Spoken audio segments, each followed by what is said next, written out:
All right, good morning, everyone. Louis Porcelino, and today is the 14th of July, and this is the ES Morning Call. All right, very, nothing going on overnight. I can't believe that we're paralyzed by the Greeks, what's going on in Greece, but I guess we are because the Greek people have, basically said no to more austerity. They've turned down the program, and we don't know if if they're in a true democracy. If you look in the comment today, that they've said no. So I don't know if what's going to happen at this point. It's everybody seems to be paralyzed. We do have a lot of news coming out today.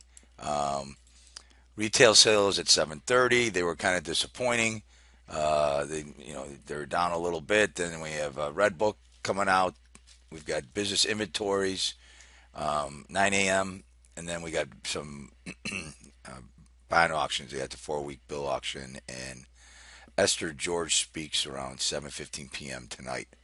Um, Here's a gap that we got below 2074 up to 2084.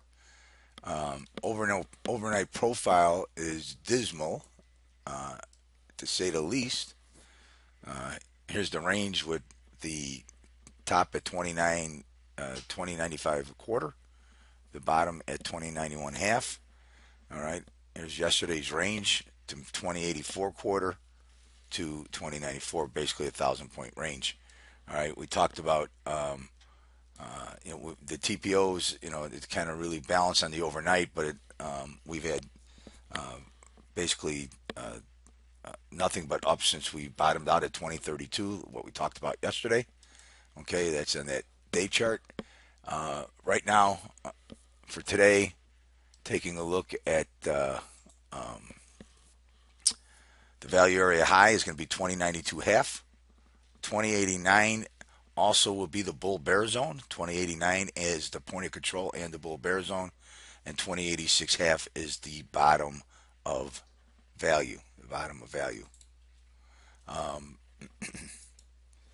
so, we're in a very tight range. We have gone up, substantially about 5,000 points from the low, and it looks like I think people are long at this point.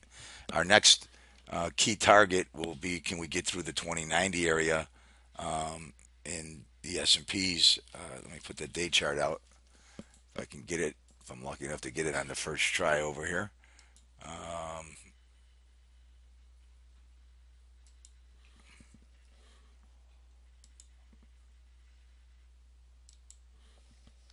okay, this is the one we looked at yesterday. So we're above that 2090 area that we talked about, the 2089. So I mean, this is kind of clearing the way to go up. The next level would be up in here, which I'm sorry, right here, 2098 is the next level. And so it looks like since we've made the bottom up, that we're clearing the way to go up there and make new highs. Now, we've had low volume, but that doesn't mean anything. It can pick up, but I still think that right now the Greek the Greek news is kind of dominating right now. We had a lot of earnings. Bank earnings came out yesterday, and we had a lot of earnings reporting, a lot of companies reporting this week, which I think are affecting the volatility in the market. So, like I said, you got to go with the trend. The trend is your friend. Let me see where our 5 minute pivot is right now.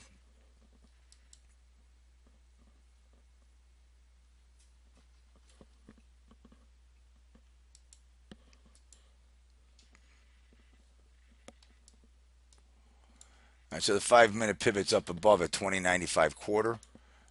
So we're going to have to take that out for us to get moving on the upside. When I look at the sisters, the the 5 minute pivot for the Dow is in a buy. The 5 minute pivot for the Nasdaq is in a buy, and the Russell right now is attempting to take out the 5 minute pivot, but it's still in a buy as we speak. Market very flat. Nasdaq's the only one up five. Nasdaq also was a bigger mover, the biggest mover yesterday. We're down two. Russell down 1, and YM is down 16.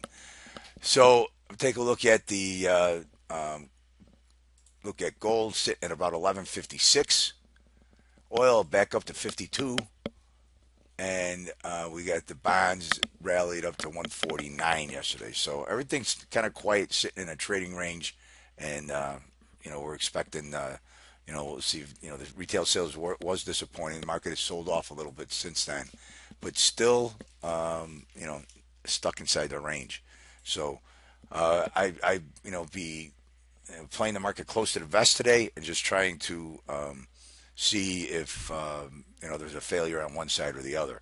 I don't want to be long until the market could take out the 5-minute pivot up above, which is 20.95 and a quarter, and we will update the movement of the pivots. So just stay with us on Twitter. All right. So everybody have a good day trading. Good luck, and talk to you later. Bye.